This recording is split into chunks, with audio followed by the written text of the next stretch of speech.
విషయమే సౌలు యొక్క తీర్పును గురించి నిన్నటి దినమందు మనం చూశాము.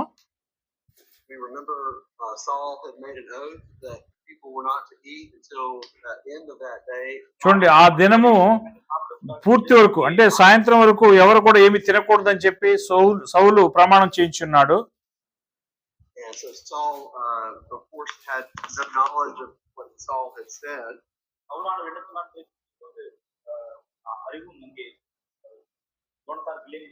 చూడండి, సౌలు ఏం చెప్పి ఉన్నాడు, చెప్పినట్టు మాటల విషయమే యోనాతానుకి ఏం తెలియక ఉన్నది.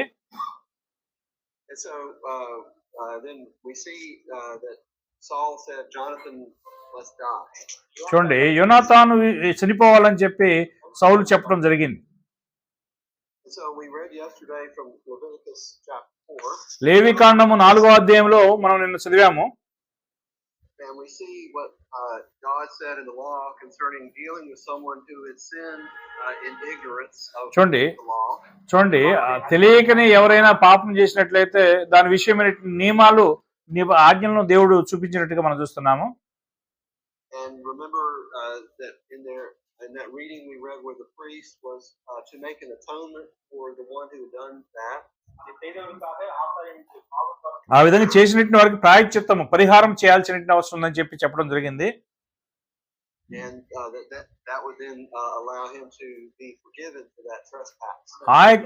ఆ విధంగా చేయటం వల్ల ఆ పాపం అనేది పరిహరించబడుతున్నది. ఇప్పుడు లేవికాండం 5వ అధ్యాయంలో మరొక వచ్చిన భాగాన్ని మనం చూద్దాము. This is concerning breaking one's own oath in ignorance. చూడండి, వారు తాము చేసినటువంటి ప్రమాణం మొక్కుబడి విషయమై మరి తెలియక తప్పు చేసినప్పుడు జరిగేటువంటి పరిస్థితి గురించి మాట్లాడుతున్నాడు. 4 నుంచి 6 వచనాలు చదువుదాం. లేవికాండం 5వ అధ్యాయం. మరియు కీడైనను మేలైనను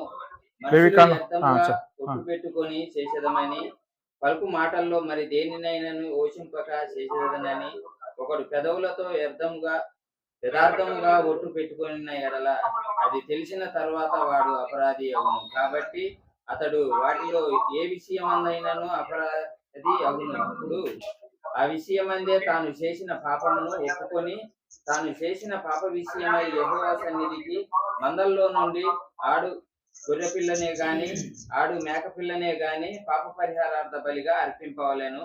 అతనికి పాప క్షమాపణ కలుగునట్లు యాజకుడు అతని నిమిత్తము ప్రాయశ్చిత్తము చేయును. Okay, so here we have a situation where someone has made an oath. చూడండి, ఇక్కడ ఒక వ్యక్తి ఒట్టు పెట్టుకున్నప్పుడు జరిగే పరిస్థితి గురించి మనం చూస్తున్నాము. And then they break that oath without understanding that they've broken that oath. వాళ్ళు ఆ మొక్కుబడిని తెలియకుండా మీరినప్పుడు Now we see in verse 4 4వ వచనంలో ఇక్కడ మనం చూస్తున్నాము that the Lord still considers him to be guilty. చూడండి, అలాంటి వ్యక్తిని దేవుడు దోషిగా ఎంచుతున్నాడు. But nevertheless he says that he needs to offer a trespass offering. అయినప్పటికీ కూడా అతను మరి పాప పరిహారార్థ బలిని అర్పించవలసిన అవసరం ఉంది. So there in verse 6 the priest would make an atonement for him. చూడండి, అతని విషయమై ఆ యొక్క యాజకుడు ప్రాయశ్చిత్తం చేయును అని అంటున్నాడు. So again both what we read in Leviticus chapter 4 లేవికాండం 4వ అధ్యాయంలో మనం చూసినప్పుడు and here in Leviticus 5 ఇప్పుడు లేవికాండం 5వ అధ్యాయం ఇప్పుడు ఇక్కడ మనం చూస్తున్నాము. In both cases the individual had knowledge of what was said, what was the law or what was the oath. చూడండి, ఆ యొక్క ఇద్దరు కూడా ఈ 2 సందర్భాల్లో ఆ యొక్క ఆజ్ఞ ఏమిటి, ఆ యొక్క మొక్కుబడి ఏంటి అనే విషయాలు వారు తెలుసుకున్నప్పుడు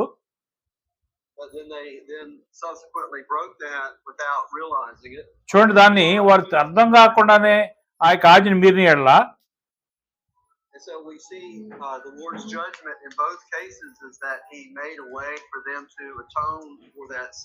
ఆ యొక్క 2 సందర్భాల్లో వారు చేసిన పాపం నుంచి వారు విడుదల పొందినట్లుగా ఇక్కడ ప్రాయశ్చిత్తం అనేటువంటిది జరుగుతున్నది. అది క్షమించబడుతున్నది అన్నమాట. చూడండి, యోనాతాను విషయంలో ఏం జరుగుతుంది అనే విషయాన్ని మనం చూసినప్పుడు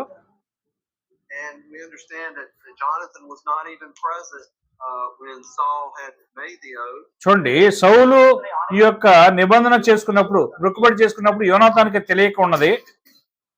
So Jonathan himself had no knowledge of that. చూడండి, యోనాతానికి ఆ యొక్క విషయము తెలియదు అనమాట. So what he had done was in complete ignorance and not knowing that. చూడండి, యోనాతాన్ ఏమైతే చేశాడో అది పూర్తిగా ఎరగని స్థితిలో ఉండి చేశాడు. And yet when we look in 1 Samuel 14, ఇప్పుడు మొదటి సమయంలో 14వ అధ్యాయంలోకి పోయినప్పుడు you see there in verse 44 that Saul determined that Jonathan must die for what he had done. చూడండి, యోనాతాను చేసిన దాన్ని బట్టి యోనాతాను చనిపోవాలని చెప్పి సౌలు నిర్ణయించినట్టుగా చూస్తున్నాం. And so we understand here, we see this and we realize that Saul's judgment was very different than the way the Lord would judge this situation. చూడండి, దేవుని యొక్క తీర్పు కంటే కూడా సౌలు యొక్క తీర్పు పూర్తిగా వ్యత్యాసంగా ఉన్నది అనే విషయాన్ని ఇక్కడ మనం చూస్తున్నాం. And it draws our attention to the fact that we need to know God's laws and His judgments దేవుని యొక్క properly. దేవుని యొక్క చట్టాలను, దేవుని యొక్క ఆజ్ఞలను, దేవుని యొక్క తీర్పులను మనం సరిగా తెలుసుకోవాల్సినటువంటి అవసరం ఉన్నది. Hang on just a second.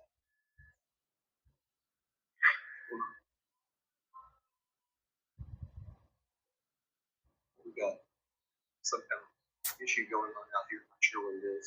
Okay, Hang on just a second.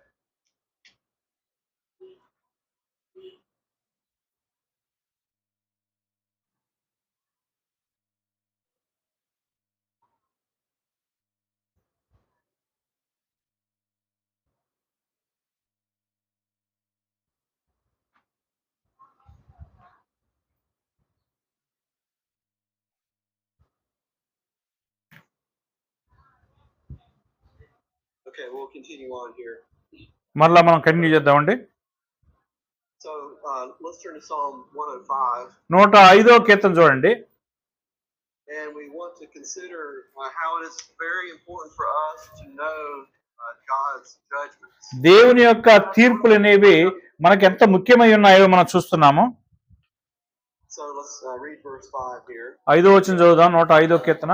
ఆయన దాసుడైన అబ్రాహాము వంశస్థులారా, ఆయన నేర్పరచుకొనిన యాకోబు సంతతి వారులారా, ఆయన చేసిన ఆశ్చర్య కార్యములను జ్ఞాపకం చేసుకొనుడి. Okay, So we see here where it is important for us to remember the judgments of His mouth. ఆయన యొక్క మరి నోట తీర్పులను గమనించండి. అక్కడ We look in Psalm 119, 119వ కీర్తనకు మనం పోయినట్లయితే and let's read verse 13. 13వ వచనం చదువుదాం. నీ నోట నీవు సెలవిచ్చిన న్యాయ విధులన్నిటినీ నా పెదవులతో వివరించుదును. Okay, So here we see David saying, with my lips have I declared all the judgments of your mouth. చూడండి, ఇక్కడ దావీదు ఏమని సమాధానం చెప్తున్నాడంటే, నీ నోట నీవు సెలవిచ్చిన న్యాయ విధులన్నిటికీ నా పెదవులతో వివరించదును, సమాధానం చెప్పేదను అంటున్నాడు. And so what does this imply that David had then been doing? చూడండి, దావీదు చేసినట్టు దానికి ఇది ఏ విధంగా సమాధానం చెప్తున్నది? You know, it tells us here that David had known what God's judgments were. దేవుని యొక్క న్యాయ విధులన్నిటికీ దావీదు సరిగానే ఎరిగి ఉన్నటువంటి వాడుగా ఉన్నాడు అనేది మనకు అర్థమవుతున్నది. And then there were times that came about where David was then declaring those judgments with his mouth. చూడండి, దావీదు ఆ యొక్క దేవుని యొక్క నోటి మాటలన్నిటికీ కూడా సమాధానం చెప్పగలవాడై ఉన్నాడు. Let's go to Psalm 19. 19వ కీర్తనకు తిప్పుకుందాము. And consider what David says here concerning the Lord's laws and His judgments. దావీదు యొక్క ఆజ్ఞలకు, చట్టాలకి, తీర్పులకు మరి దావీదు ఎలాగ సమాధానం చెప్తున్నాడు ఇక్కడ మనం చూస్తున్నాము. So let's read verses 7 through 11. 7 నుంచి 11 వచనాలు చదువుదాం. యెహోవా నియమించిన ధర్మశాస్త్రము యథార్థమైనది, అది ప్రాణములకు చేయును. యెహోవా శాస్త్రము నమ్మదగినది, అది భక్తిహీనులకు జ్ఞానము పుట్టించును. యెహోవా ఉపదేశము నిర్దోషమైనది, అది ఉదయంలో సంతోషపరచును. యెహోవా నేర్పించిన ధర్మము విఫలమైనది, అది కన్నులకు వెలుగునిచ్చును. యెహోవాందైన భయము పవిత్రమైనది, అది నిత్యము నిలుచును. యెహోవా న్యాయ విధులు సత్యమైనవి, అవి కేవలము న్యాయమైనవి, అవి బంగారు కంటే నిస్సారమైన మేలిమి బంగారం కంటే కూరదగినవి, తేనె కంటేను జుంటు తేలు దారకట్టును మధురమైనవి. వాటి వల్ల నీ సేవకుడు హెచ్చరిక నుండును, వాటిని గైకొనుట వలన గొప్ప లాభదాయకం కలుగును. ఓకే తన okay 11. So here we see David speaking, saying that God's laws are perfect. చూడండి, దేవుని యొక్క చట్టములు అనేవి సంపూర్ణమై ఉన్నవి అని చెప్పి దేవుడు తెలియజేస్తున్నాడు ఇక్కడ. In verse 8 he says his statutes are right and they cause rejoicing in the heart. చూడండి, నీ యొక్క న్యాయ విధులు అనేవి పవిత్రమైనవి అని చెప్తున్నాడు. So we see David's view toward the word of God here. దేవుని యొక్క వాక్యం విషయమే దావీదు యొక్క స్పందన లేదా వ్యూ ఎలాగుందో చూడండి. How it is something that caused him to rejoice. ఇది ఆనందదాయకంగా ఉన్నది. And we see there in verse 9, he says the judgments of the Lord are true and righteous altogether. చూడండి, 9వ వచనంలో యెహోవా యందు భయము లేదా న్యాయ విధులు అనేటివి సత్యమైనవి, కేవలము న్యాయమైనవి అంటున్నాడు. రెండో భాగంలో చూడండి. And then in verse 10 he says there be to be more desired than gold.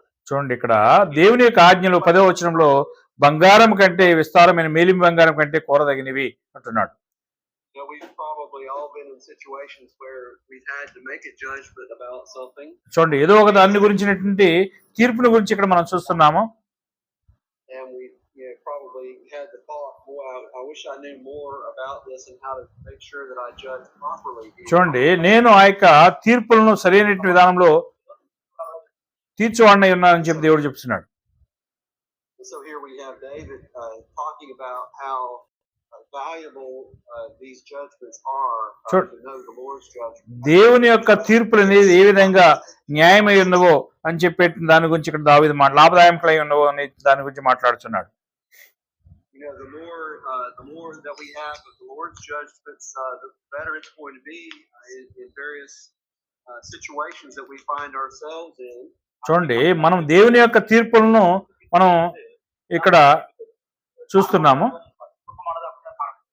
That we'll hopefully be able to remember those judgments and apply the same judgment in that situation. చూడండి, ఆ యొక్క పరిస్థితుల్లో ఆ యొక్క తీర్పులను మనం ఎరిగి వాటిని మనం అనుసరించవలసిన అవసరం ఉన్నది. But of course, now as we're considering Saul and Jonathan, we see Saul certainly wasn't doing that. చూడండి, సౌలు యోనాతాను, మరి యోనాతాను అక్కడ దేవుని యొక్క నియమాన్ని అంటే ఆ యొక్క ప్రమాణాన్ని ఎరగకుండా ఉన్నాడు అనే విషయం చూస్తున్నాం. In John chapter 18, యోహాను 18వ అధ్యాయం తిప్పుకుందాము. we see 18. that people understand here what the basis is for making judgment. చూడండి, ఈ యొక్క తీర్పులు చేయటకు ఎంత మరి ప్రాథమికమైన కార్యం ఉందో చూడండి. We see here what Pilate says concerning how to judge. చూడండి, పిలాతు ఏం చెప్తున్నాడు చూడండి దీన్ని ఆయన గురించి.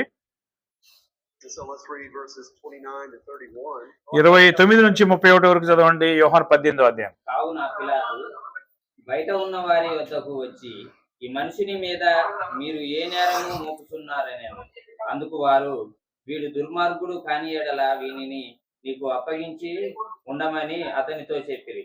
పిలాతు, మీరు అతని తీసుకొని పోయి మీ ధర్మశాస్త్రము చొప్పున అతనికి తీర్పు తీర్చుడనగా, యూదులు ఎవనికిని మరణశిక్ష విధించుటకును మాకు అధికారము లేదని అతనితో చెప్పిరి. అందువలన యేసు తాను ఎట్టి మరణము పొందబోవునో దానిని సూచించి చెప్పిన మాట నెరవేరెను. Okay. So here in verse 29, Pilate is asking, well, what is your accusation you're bringing here against Jesus? చూడండి, 29వ వచనంలో ఈ యొక్క యేసు మీద మీరు తీసుకొచ్చినట్టు ఏ నేరమో మోపుతున్నారని చెప్పి అడిగాడు పిలాతు. Of course, they don't answer him directly because, of course, they don't have anything specific. వారు సరైన సమాధానం చెప్పలేకపోయారు. ఎందుకంటే వారు నిజంగా ఆయన మీదకి ఏ నేరం కూడా మోపలేకపోయారు, నిరూపించలేకపోయారు. So then in verse 31, 31వ వచనంలో మరలా we see where Pilate says, well, you take him and judge him according to your law. చూడండి, పిలాతు చెప్పాడు, మీరు అతను తీసుకుని పోయి మీ ధర్మశాస్త్రం చొప్పున అతనికి తీర్పు తీర్చుడని అనగా. Yeah, so we see here where we understand if we're going to make the proper judgments and things. చూడండి, దీనికి సరైన సమాధానాన్ని మనం చూస్తున్నాము. it needs to be according to some law. చూడండి, ఏదో ఒక చట్టం ప్రకారము తీర్పులు అనేవి జరగవలను. And then, of course, the process of judgment involves in applying that law to whatever the situation is. చూడండి, ఆ యొక్క మరి తీర్పు ఏది ఆ యొక్క పరిస్థితి ఏదైనప్పటికీ కూడా ఒక నియమము లేదా ఒక ఆజ్ఞ ప్రకారమే తీర్పు జరగవలసినటువంటి అవసరం ఉన్నది. Of course, what Pilate is trying to find out here, well, what is the thing that he's done, so that he can then go to look to see what the law said concerning that. చూడండి, పిలాతు ఏం చెప్పాడంటే, మీరు మీ యొక్క ధర్మశాస్త్రం ప్రకారమే, మీ చట్ట ప్రకారమే తీర్పు తెచ్చుకోండి అని చెప్పడం జరిగింది. And again, they're not providing him that information. ఆ యొక్క సమాచారాన్ని వారు మరి అందించలేకపోయారు. And so he's trying to get rid of them by saying, okay, you go judge him according to your law. చూడండి, మీ యొక్క నియమం ప్రకారం మీరు తీర్పు తీసుకోండి అని చెప్పడం జరిగింది. We see in Romans chapter 2 where the Lord speaks about this basis for our judgment. రోమా 3వ అధ్యాయంలో ఆ యొక్క తీర్పుని గురించి ఆయన చెప్తున్నాడు. 3వ అధ్యాయం Romans 2 and verse 12. సారీ, రోమా 2:12 అండి. ధర్మశాస్త్ర పక్షం లేదు, ధర్మశాస్త్రము లేక పాపము చేసిన వారందరూ ధర్మశాస్త్రము లేకయే నశించెదరు. ధర్మశాస్త్రము కలిగిన వారై పాపము చేసిన వారందరూ ధర్మశాస్త్రానుసారముగా తీర్పు నుండి నిందుదురు. Okay. So here in the context, the law here he's referring to is the Old Testament law of Moses. చూడండి, ఇక్కడ కాంటెక్స్ట్ ఏంటంటే పాత నిబంధన మోషే ధర్మశాస్త్రము అయి ఉన్నది. But he points out, as many as have sinned in the law will be judged by the law. చూడండి, ఎందరైతే ధర్మశాస్త్రము అనుసారంగా పాపం చేస్తారో ధర్మశాస్త్రం ప్రకారమే తీర్పు పొందుతారు అంటున్నాడు. So again, we see that is the basis that we use for judgment. చూడండి, ఆ యొక్క తీర్పునకు అది ఒక ప్రాథమికమైన స్థితిగా ఉన్నట్టుగా చూస్తున్నాం. And so then what happens when someone doesn't know the law? ఎవరైనా ధర్మశాస్త్రాన్ని ఎరగకపోతే ఏమవుతుంది? Is it going to be possible to have the correct judgment? చూడండి, అది సరైన విధానంగా అది ఉంటుందా? ఆ తీర్పు ఆ యొక్క తీర్పు లేకపోతే. See what the Lord says in Habakkuk 1. హబక్కు 1లో దేవుడు ఏం చెప్తున్నాడో చదువుదాం మనం. హబక్కు 1వ అధ్యాయము brother, which verse brother? Habakkuk 1:4. 1:4 చదవండి. 1:4 వచ్చింది. అందువలన ధర్మశాస్త్రము నిరర్థకమాయెను, న్యాయము ఎన్నడును జరగకుండా మానిపోయెను. భక్తిహీనులు వచ్చి నీతిపరులను పట్టుకొందురు, న్యాయము చెడిపోవుచున్నది. Okay. So here he says the law is slack. It's been left off. చూడండి, ఇక్కడ ధర్మశాస్త్రం నిరర్ధకమాయెను అని అంటున్నాడు ఇక్కడ. And so he says then judgment doesn't go forth. చూడండి, న్యాయం ఎన్నడూ జరగకుండా మానిపోయింది అని అంటున్నాడు. And the wicked come along, and he says, and the wrong judgment proceeds. భక్తిహీనులు తప్పైన తీర్పు వలన వచ్చి న్యాయాన్ని చెడగొడుతున్నారు అని చెప్తున్నాడు. And so when we don't have the law, or we don't have knowledge of the law, చూడండి, మనకు ధర్మశాస్త్రం లేనప్పుడు ధర్మశాస్త్రం గురించి జ్ఞానం కూడా ఉండదు. we misunderstand. Well, we're not going to have the right judgment then if we don't have the right foundation. చూడండి, సరైన తీర్పు లేకపోతే సరైన పునాది కూడా మనకు ఉండదు. So we go back to 1 Samuel 14. ఇప్పుడు 1 సమూయేలు 14వ అధ్యాయానికి మళ్ళా తిరిగిపోదాము. And we see the people here differing with Saul's judgment. చూడండి, సౌలు యొక్క తీర్పుని ప్రజలు వ్యతిరేకిస్తున్నారు ఇక్కడ. And thankfully here the people are able to prevail against Saul. చూడండి, ఇక్కడ కృతజ్ఞతగా సౌలు ప్రజలు ఏం చేస్తున్నారు? సౌలుకి వ్యతిరేకంగా నిలబడుతున్నారు. With the argument that they make in verse 45. Let's read that. 45వ వచనం చదువుదాం ఆ యొక్క ప్రజల యొక్క వాదాన్ని. జనులు సౌలుతో, ఇశ్రాయేలుకి ఎంత గొప్ప రక్షణ కలగజేసిన యోనాతాను మరణమగున అదన్నిటికీ కూడదు. దేవుని సహాయం చేత ఈ దినమున యోనాతాను మరణంలో జయం నొందించిన యెహోవా జీవంతోడు అతని తల వెంట్రుకల్లో ఒకటి నేల రాలదని చెప్పి యోనాతానును మరణం కాకుండా జనులు అతన్ని రక్షించిరి.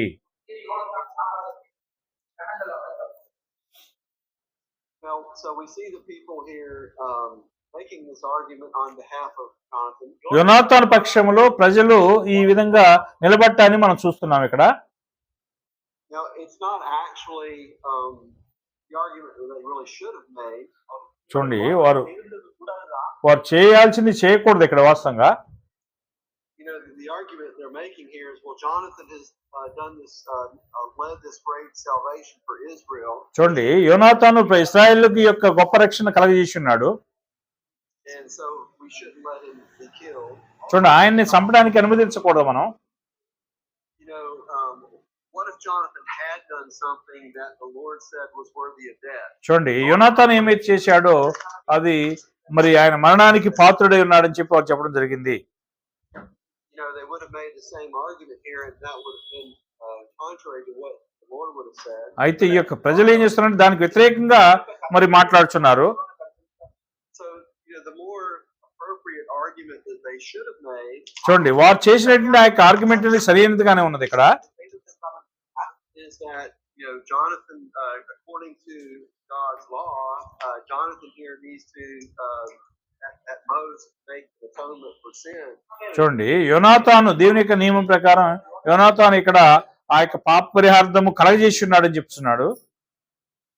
And that according to the law, he's certainly not worthy of death in what he's done here. చూడండి, ఇక్కడ ఆయన చేసిన దాన్ని బట్టి యెహోవా జీవంతోడు అతను మరణము కాకూడదు అని చెప్పి వారు చెప్పడం జరిగింది. But nevertheless, they make this argument to Saul. అయినప్పటికీ కూడా సౌలుతో ఈ యొక్క వాదాన్ని ప్రజలు చేస్తున్నారు. Now this again kind of reveals one of Saul's weaknesses. సౌలు యొక్క బలహీనతలను ఇక్కడ మనం చూస్తున్నాము. You know, we mentioned back early on when Saul was first introduced to Israel as king. చూడండి, మొట్టమొదటిగా సౌలుని ప్రజలు తనకు రాజుగా నియమించుకున్నారు. We mentioned that as we go through these chapters that we're going to see that Saul is very concerned about how he comes across to the people. చూడండి, సౌలు ఈ యొక్క ప్రజల విషయమే ఎంత అక్కర కలిగి ఉన్నాడు అనే విషయమే ఇక్కడ మనం చూస్తున్నాము. And we recall his excuse for offering that offering earlier when Samuel had not yet come. సమూయేలు రాకపోవటాన్ని చూసి సౌలు దహనబలి అర్పించడం విషయమై అతను సాకులు చెప్పుకుంటున్నాడు. You know, he was worried because the people were leaving. చూడండి, ప్రజలు వారి యొద్ద నుంచి అతని యొద్ద నుంచి వెళ్ళిపోవడానికి విషయమై అతను సాకులు చెప్పుకుంటున్నాడు. And so now here in verse 45, you know, he's hearing all these people saying, "No, Saul, you shouldn't do this." చూడండి, ప్రజలు చెప్తున్నట్టు ఈ కార్యాలన్నింటిని కూడా మరి అతను వింటున్నాడు, చూసి మీరు చేయకూడదు అంటున్నాడు. Even though their reasoning wasn't necessarily the best reason, Saul was still willing to go along with what they were requesting here. చూడండి, సౌలు విషయమే వారు మళ్ళా మరి యొక్క వాదములు చేస్తూ అది సౌలుకు వ్యతిరేకంగా మాట్లాడుతున్న సందర్భాన్ని మనం చూస్తున్నాం.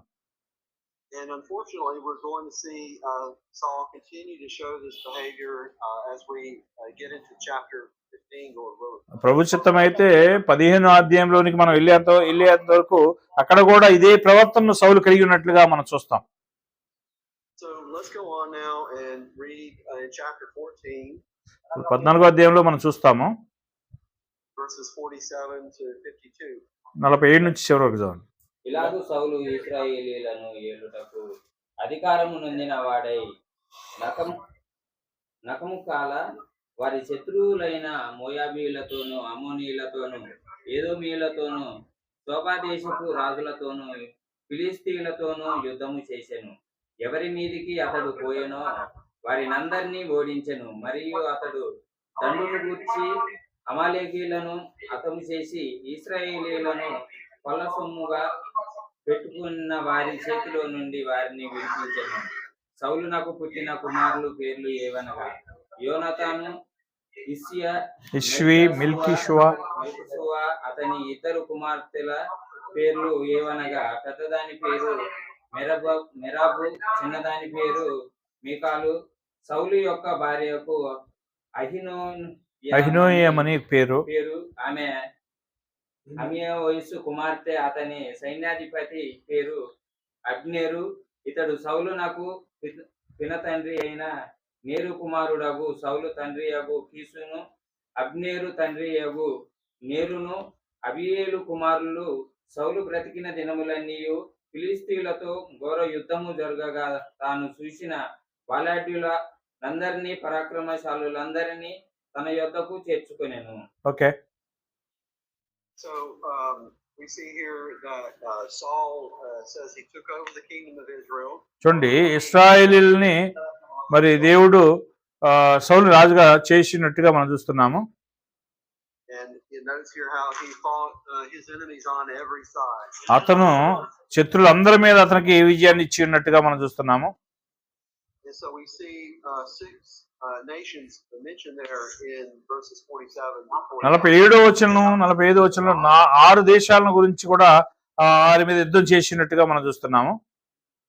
And so we see specifically Moab and Ammon. చూడండి, ప్రత్యేకంగా మోయాబు, అమ్మోను, Edom and Zobah. ఏదోము, తర్వాత శోభాదేశము, The Philistines and the Amalekites. ఫిలిస్తీయులతోనూ అమాలేకీయులతోనూ యుద్ధం చేసినట్లుగా మనం చూస్తున్నాం. And then in verse 52, he says there was sore war against the Philistines all the days of Saul. చూడండి, సౌలు యొక్క బ్రతికిన దినములన్నింటిలో కూడా ఫిలిస్తీయులతో ఘోర యుద్ధం జరగగా మరి మనం చూస్తున్నాం. And Saul is going to be killed when we get to chapter 31. 31వ అధ్యాయంలో సౌలు చనిపోబోతున్నాడు. And that is going to be in one of these sore battles against the Philistines. ఫిలిస్తీయులకు వ్యతిరేకంగా అతను చేసిన దినములన్నింటిలో కూడా అతను విజయం సాధించాడని చెప్పి చూస్తున్నాం. So it also and so just looking at this, the fact that it mentions these different nations. చూడండి, ఈ యొక్క వ్యత్యాసమైన దేశాల గురించి ఇక్కడ మనం చూస్తున్నాము. You know, we're not told exactly how much time passes here, but certainly this seems like a period of years where he's going to battle against these enemies on every side. చూడండి, ఆయనకి చుట్టూ ఉన్నటువంటి శత్రువులందరినీ ఏ విధంగా అతను మరి ఓడించాడో ఈ యొక్క సందర్భంలో మనం చూస్తున్నాం. We also see in verse 49 where it summarizes Saul's children. సౌలు యొక్క పిల్లల గురించి 49వ వచనంలో మనకి చెప్పబడి ఉన్నది. We see there that he had 3 sons and 2 daughters. అతనికి 3 కుమారులు 3 కుమార్తెలుగా చెప్పబడి ఉన్నారు. And we've already seen some about Jonathan, and as we get more into time of David, we're going to see Jonathan and David quite a bit. చూడండి, యోనాతాను దావీదు వరకు చెప్పబడి దావీదు యోనాతాను కలిసి పనిచేసినట్లుగా చూస్తున్నాము. And we're also going to see that later on David is going to marry Michal, his daughter. చూడండి, దావీదు తర్వాత కాలంలో ఏం చేశాడంటే మీకాలును పెళ్లి చేసుకోవడం చూస్తున్నాం. We also see in verse 50 that it mentions the captain of his army. చూడండి, 50వ వచనంలో అతని యొక్క సైన్యాధ్యక్షుని గురించి కూడా చెప్తున్నాడు. Whose name was, it says Abner, the son of Ner. చూడండి, మేరాబు కుమారుడైనటువంటి అబ్నేరుగా అతను ఉన్నట్టుగా మనం చూస్తున్నాం. నేరు కుమారుడైనటువంటి Another way to say that would be that Abner was Saul's cousin. చూడండి, ఈ యొక్క అబ్నేరు అనేటువంటి సౌలుకి పినతండ్రి కొడుకు. And we'll really see more about Abner in the coming chapters as well. రాబో అధ్యాయాల్లో అబ్నేరుని గురించి కొంచెం ఎక్కువగా మనం చూస్తాము. And then the one other thing it mentions here in verse 50 is that his wife was Ahinoam. చూడండి, మరొక కార్యం అతను 50వ వచనం మరొక కార్యము ఏంటి అతని గురించి చెప్పబడింది అంటే అతని యొక్క భార్య పేరు అహీనోయేము అనే పేరు. So that brings us now into chapter 15. ఇప్పుడు 15వ అధ్యాయంలోనికి మనం తీసుకొస్తున్నది అది. And so let's begin here by reading verses 1 through 9. 1 నుండి 9 వచనాలు దయచేసి చదవండి. 15వ అధ్యాయం. ఒకనొక దినమున సమూయేలు సౌలును పిలిచి, యెహోవా ఇశ్రాయేలుకు తన జనుల మీద నిన్ను రాజుగా అభిషేకించుటకై నన్ను పంపిను. యెహోవా మాట విని సైన్యములకు అధిపతియగు యెహోవా సెలవిచ్చినది ఏమనగా, అమాలేకీయులు ఇశ్రాయేలుకు చేసినది నాకు జ్ఞాపకమే. వారు ఐగుప్తులో నుండి రాగానే అమాలేకీయులు వారికి విరోధులై మార్గమందు వారి మీదికి వచ్చింది కదా. కాబట్టి నీవు పోయి కనికరింపక అమాలేకులను హతము చేయొచ్చు. పురుషులనేమి, స్త్రీలనేమి, బాలులనేమి, పసిపిల్లలనేమి, ఎద్దులనేమి, గొర్రెలనేమి, ఒంటెలనేమి, గర్భవాలనేమి అన్నిటిని హతము చేసి వారికి కలిగిన దంతయు బొత్తిగా పాడు చేసి అమాలేకులను నిర్మూలము చేయమని చెప్పెను. తొమ్మిది. అంతటా చదవండి. సౌలు జనులను పోగు చేసి తెలాయిములో వారిని లెక్క పెట్టగా కారు బలము 2,00,000 మంది, యోధావారు 10,000 మంది ఉండేది. అప్పుడు సౌలు అమాలేకుల పట్టణంలో ఒకదానికి వచ్చి లోయలో పొంచి ఉంది. ఇశ్రాయేలు ఐగుప్తులో నుండి వచ్చినప్పుడు మీరు వారికి ఉపకారం చేస్తే కనుక అమాలేకులతో కూడా నేను మిమ్మల్ని నాశనము చేయకున్నట్లు మీరు వారిలో నుండి బయలుదేరిపోవడని కెనీయులకు వర్తమానము పంపగా కెనీయులు అమాలేకుల నుండి వెళ్ళిపోయింది. తర్వాత సౌలు అమాలేకులను అవిలా నుండి ఐగుప్తు దేశపు మార్గములనున్న షూరు వరకు తరిమి హతము చేసిరి.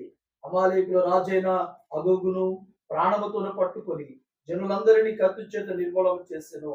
సౌలును జనులను కూడి అగోగును గొర్రెలను, ఎడ్లలోను, ప్రొవ్విన గొర్రె పిల్లలు మొదలైన వాటిలోను మంచి వాటిని నిర్మూలన చేయక కడగా నుంచి పనికిరాని నీచ పశువులన్నిటిని నిర్మూలన చేసింది. Okay, So we see in verse 3, 3వ వచనంలో ఇక్కడ మనం చూస్తున్నాము Samuel tells Saul he needs to go and fight against the Amalekites. చూడండి, అమాలేకీ మీదకి పోయి యుద్ధం చేయమని చెప్పి సౌలుకి సమూయేలు చెప్తున్నాడు. And we notice the detail here in verse 3. 3వ వచనంలో ఆ యొక్క వివరణలు ఇక్కడ ఉన్నాయి. He says to utterly destroy all that they have. పూర్తిగా అమాలేకీలకు ఉన్న ప్రతిదాన్ని పూర్తిగా నాశనం చేయమని చెప్పి చెప్పబడి ఉన్నది. He says and spare them not. ఏది కూడా మిగలకుండా చేయమని చెప్పాడు. And the Lord here through Samuel is very specific. That includes men and women, infant, suckling. చూడండి, అక్కడ చాలా తేడాగా చెప్పాడు. పురుషులనేమి, స్త్రీలనేమి, బాలునేమి, పసిపిల్లలనేమి, ఎద్దులనేమి, గొర్రెలనేమి అన్నిటిని కూడా, అక్కడ ఎద్దులనేమి, గొర్రెలనేమి, ఒంటెలనేమి, గార్ధములను అన్నిటిని కూడా అతను చేయమన్నాడు. Yeah, so here's the command that Saul was given. చూడండి, సౌలుకి ఇవ్వబడిన యొక్క ఆజ్ఞను ఇక్కడ మనం చూస్తున్నాము. And then we see Saul going to carry that out. చూడండి, సౌలు దాన్ని బయట తీసుకొస్తున్నాడు. We note here the reason that the Lord stated for wiping out Amalek is in verse 2. 2వ వచనంలో అమాలేకీల్ని అతను మిగల్చడానికి గల కారణాలు చెప్తున్నాడు. ఇక్కడ అతను చేయడానికి గల కారణం చెప్తున్నాడు.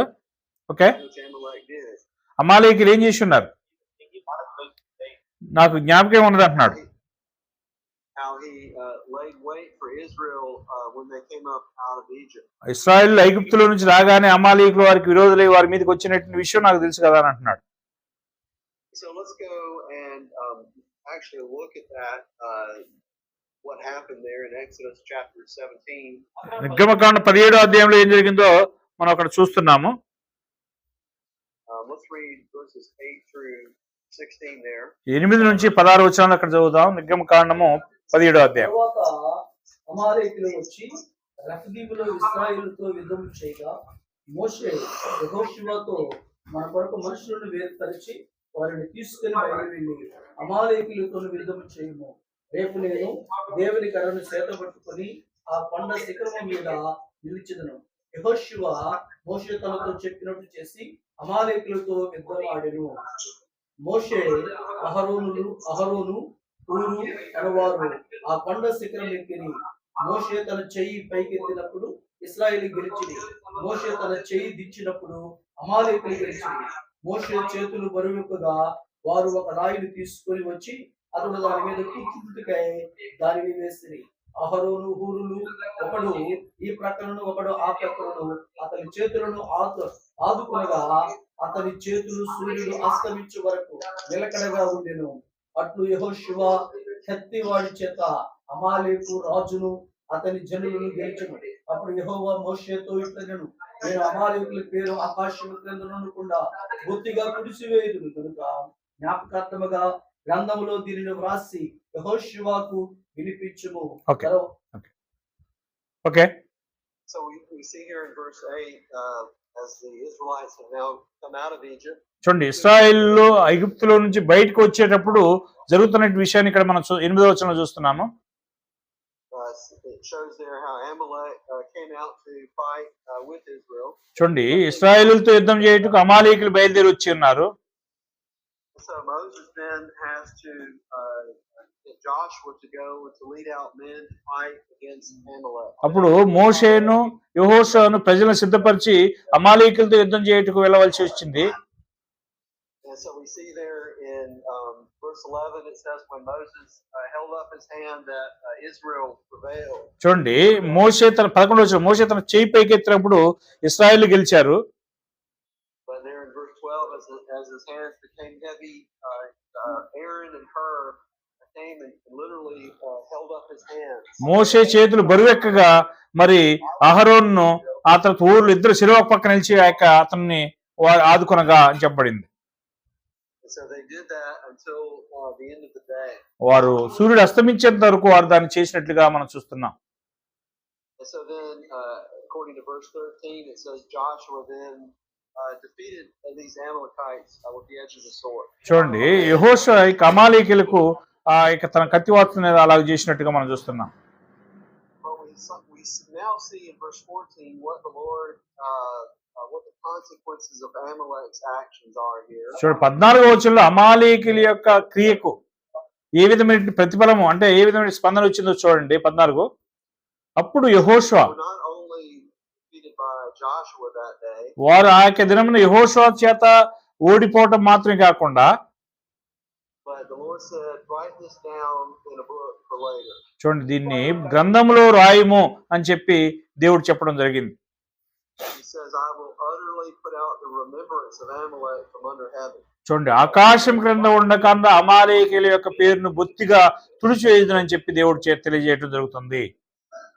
And then in verse 16 he says, the Lord will have war with Amalek generation to generation.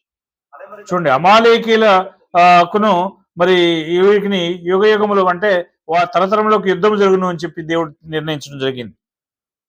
So because of their actions, the Lord determined that it's going to be a time where I'm going to put out the remembrance of Amalek. చూడండి, అమాలేకీయుల యొక్క సమయం వచ్చినప్పుడు అమాలేకీయుల్ని మరి ఈ విధంగా జ్ఞాపకం చేసుకుంటానని చెప్పి దేవుడు చెప్పడం జరిగింది. And we see in Numbers chapter 24. సంఖ్యాకాండం 24వ అధ్యాయం తిప్పుకుందాము. Here we see Balaam brings a prophecy against Amalek. చూడండి, అమాలేకీయులకు వ్యతిరేకంగా బిలాము మరి ఒక ప్రవచనాన్ని తీసుకొస్తున్నాడు. Numbers 24:20. 24వ అధ్యాయం 20 వచనం చదవండి.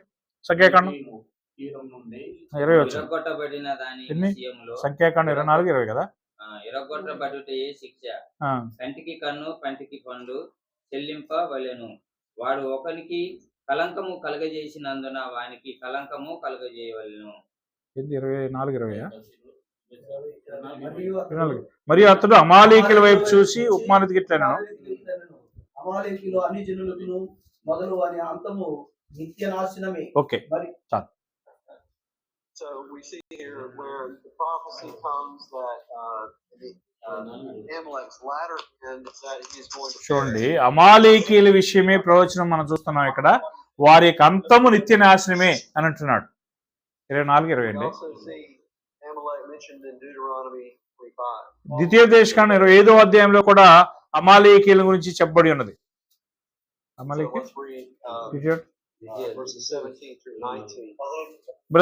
Scripture again, sorry, Deuteronomy Deuteronomy 25, 25వ అధ్యాయము 17 to 19. 17వ వచనం నుంచి 19వ వచనం చదవండి. మీరు ఐగుప్తులో నుండి వచ్చుండగా మార్గమున అమాలేకీయులు నీకు చేసిన దాన్ని జ్ఞాపకం చేసుకొనుము. అతడు దేవునికి భయపడక మార్గమున నీకెదురుగా వచ్చి నీవు ప్రయాసపడి అలసి ఉన్నప్పుడు వారిలో నీ వెనుకనున్న బలహీనులందరినీ హతము చేశాను. కాబట్టి నీవు స్వాధీనపరుచుకున్నట్లు నీ దేవుడైన యెహోవా స్వాస్థ్యముగా నీకిచ్చుచున్న దేశంలో చూసునట్లు చుట్టుపట్లనున్న నీ సమస్త శత్రువులను లేకుండా చేసి నీ దేవుడైన యెహోవా నీకు విశ్రాంతి దయచేసిన తర్వాత ఆకాశము క్రింద నుండి అమాలేకీయుల పేరు తుడిచివేయవలెను. ఇది మర్చిపోవద్దు. Okay, So here we see him reminding Israel of what Amalek had done. చూడండి ఇశ్రాయేలీలు అమాలేకులు చేసిన గుర్తున్నది అంటున్నాడు. And we see some detail that we hadn't seen in the other description. ఇతర వచనాలలో కూడా ఇతర వివరణలో కూడా కొన్ని వివరాలను మనం చూడగలము.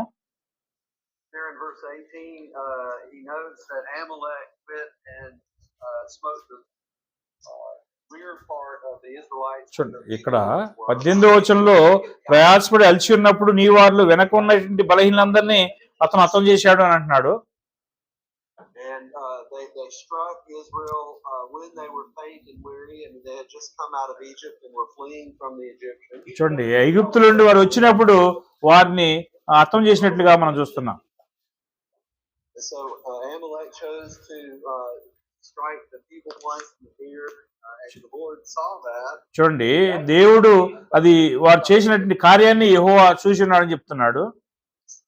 He says in verse 18, he saw how they didn't fear God and they were willing to do this against his people. చూడండి దేవునికి భయపడకుండా దేవుని ప్రజలకు వ్యతిరేకంగా ఎలాగ వారు చేశారో ఆయన చూసి ఉన్నాడని చెప్తున్నాడు. And so in verse 19, he says, when God has given you rest from your enemies.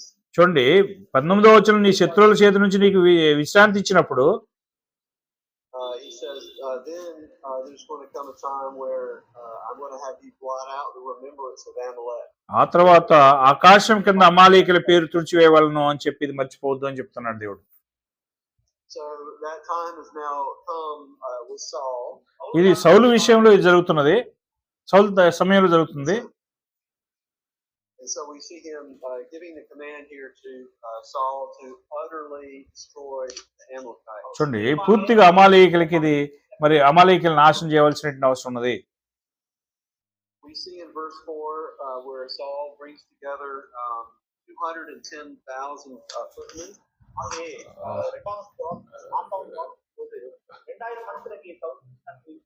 Brother Then he, sorry the scripture again. back in 1 Samuel 15.